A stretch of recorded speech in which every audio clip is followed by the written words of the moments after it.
vais vous reparler un peu de la moto. Comme je dis dans ma première vidéo, la vidéo de la balade numéro 1, là, le commencement, où je dis que c'est vraiment du bonheur de rouler avec cette moto, c'est que pendant les 2 premières années, j'avais tout qui se démontait. J'ai eu alors encore une petite pétouille. J'ai eu la poulie de sortie de boîte qui s'était dévissée.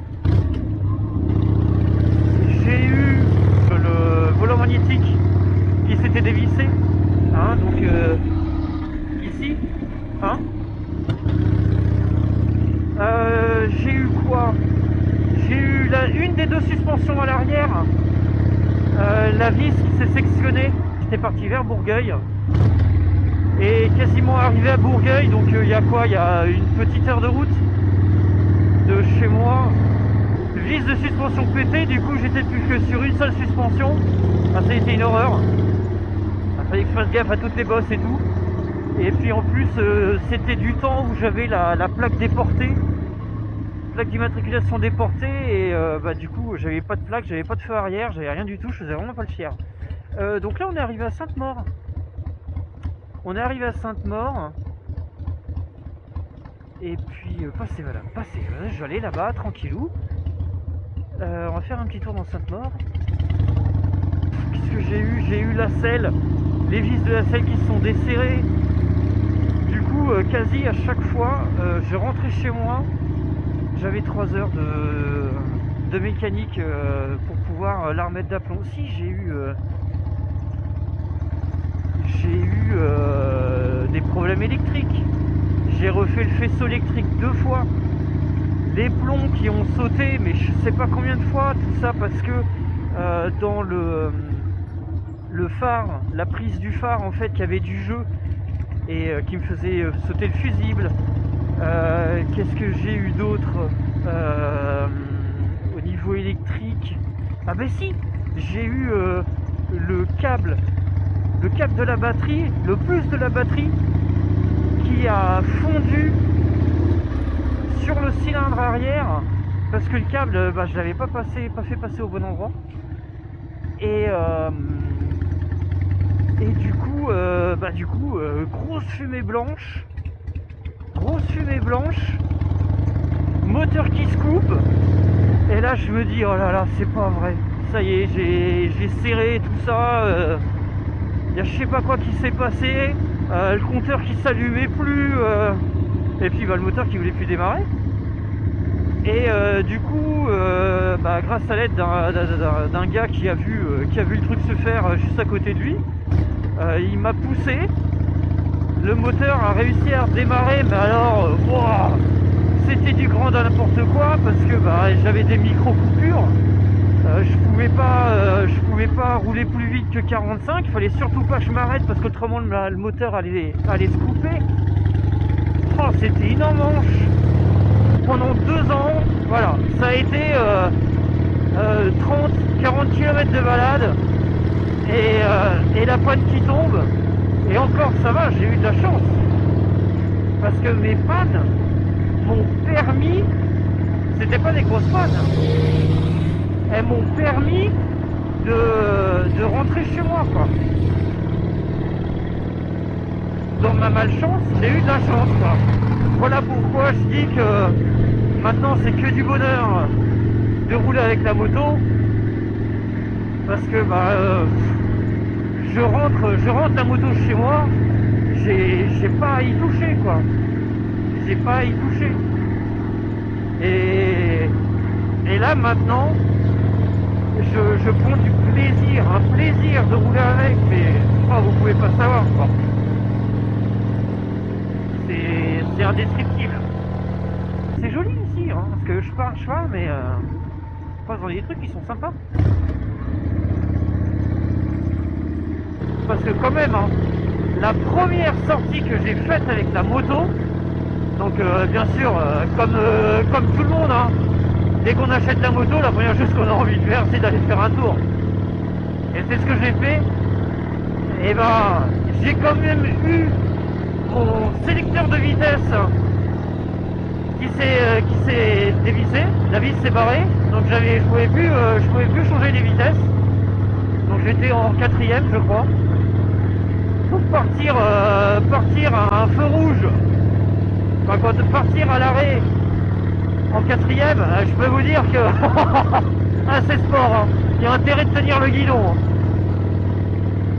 J'ai eu ça et j'ai eu une demi-chicane, une chicane dans un des deux pots qui s'était barré.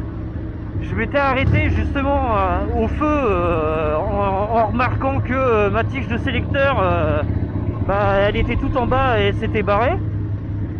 J'étais en train de regarder ça et puis de l'autre côté il y a une voiture qui se gare à côté, enfin qui s'arrête à côté de moi et elle me dit oui monsieur vous avez perdu quelque chose. Et je regarde derrière sur la route et c'était une route où il y avait quand même du monde, il y avait quand même de la voiture qui circulait quoi. Et je regarde et ouais effectivement il y avait un truc par terre quoi. Donc je fais demi-tour, je regarde, je fais mais c'est ça, mais c'est quoi ça? Je connaissais pas la moto quoi. Je le prends, putain il était chaud le truc. Je le prends et puis j'arrive chez moi et là c'est là où je me rends compte que avec la calamine, je me suis rendu compte que c'était ça faisait partie du pot d'échappement quoi. Donc quand à votre première balade, vous avez plus de sélecteur de vitesse et vous avez un pot d'échappement qui fait un bruit mais à éclater les tympans, ça donne confiance hein. Ça donne envie d'aller faire des balades de 2-3 heures hein, à partir à 200 km de chez soi hein. Allez, petit changement de batterie dans la caméra, on est reparti.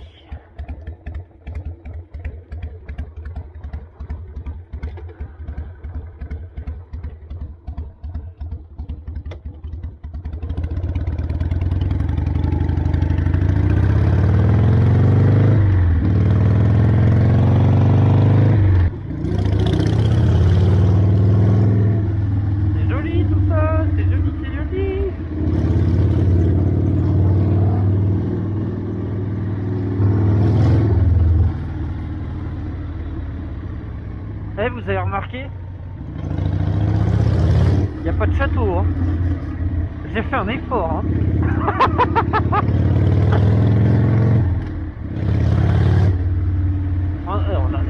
J'ai évité tous les châteaux hein. Rien que pour vous.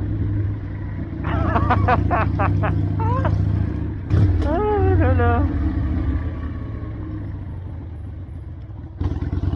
Ouais c'est bien ici où il y a le circuit de rallye. Donc ça c'est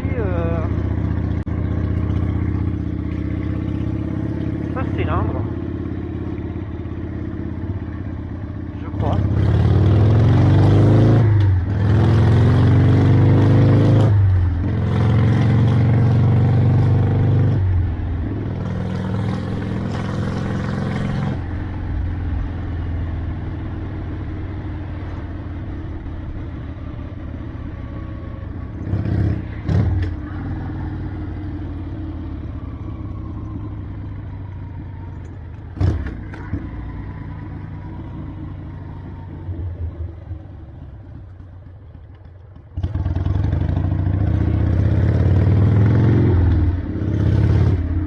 C'est dans les deux sens.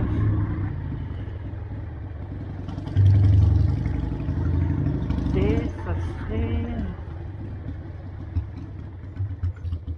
serait ici. Oh. Oula, d'un coup je suis pas trop sûr là.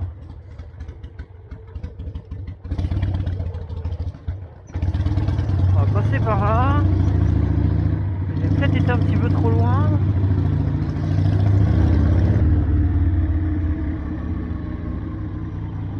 Voilà, on est sur la bonne route.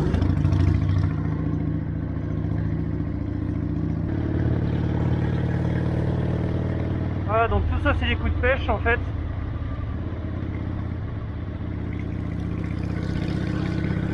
Parce qu'il y a l'Indre qui est juste là quoi.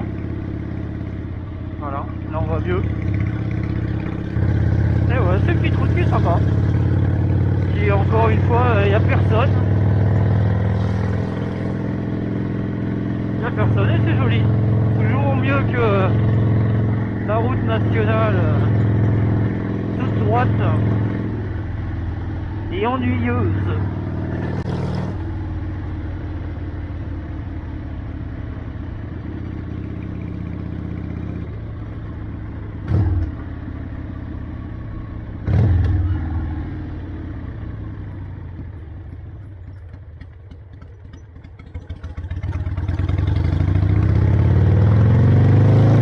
Bon, et bien messieurs, dames, on va se quitter ici. J'espère que cette balade vous a plu.